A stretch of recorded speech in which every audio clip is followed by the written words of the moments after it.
as a teaching artist for Arts Corps, I was entering a community that I didn't fully know. I had not been to Orca middle school before.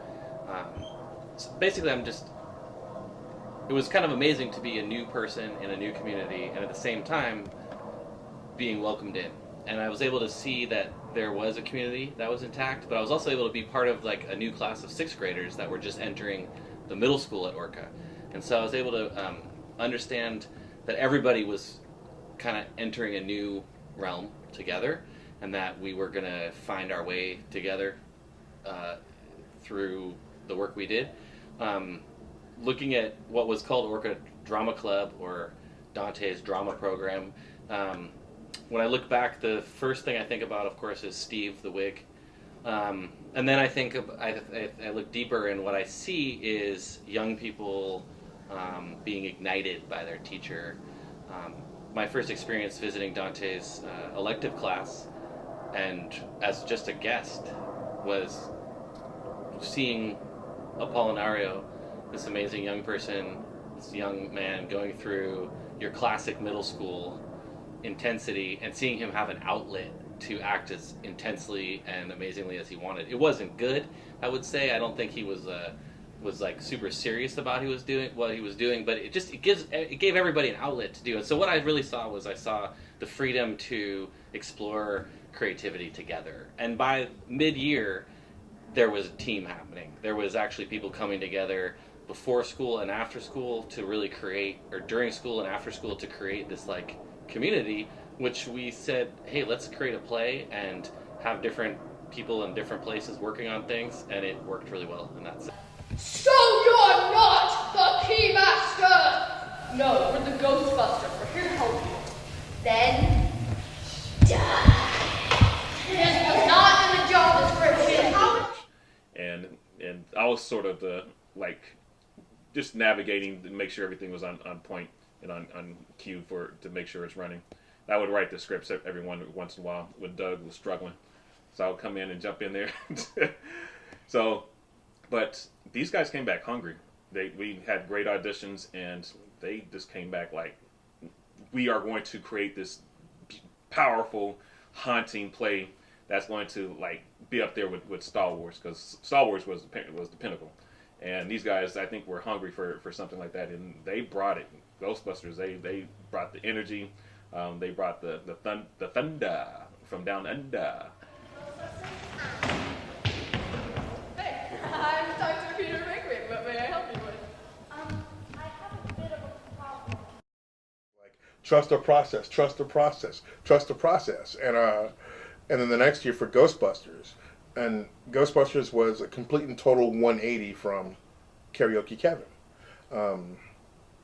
Almost to a person, you had those guys wanting to be better.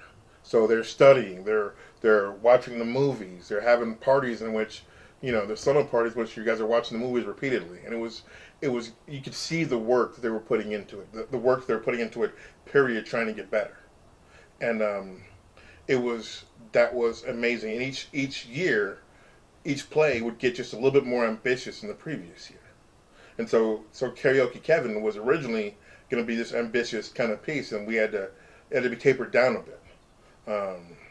And then Ghostbusters was extremely ambitious, extremely big, a lot of moving parts. And again, to a person, even the person that was sitting there writing on people was the person keeping rehearsals going. It was an amazing story arc to watch, an amazing, maturity to in just a short year, And this is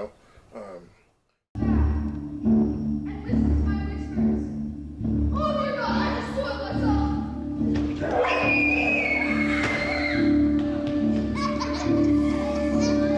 Your students' work, and that the teacher would rally around the work, and that I could rally around that work, and it wasn't led by an adult, just shows sort of the authentic voice that was happening in the drama program.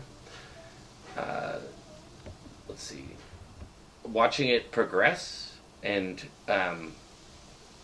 basically inventing something that had started with previous programs or previous plays like Star Wars and things I didn't know about, but I felt the presence of something culminating. I felt the quell of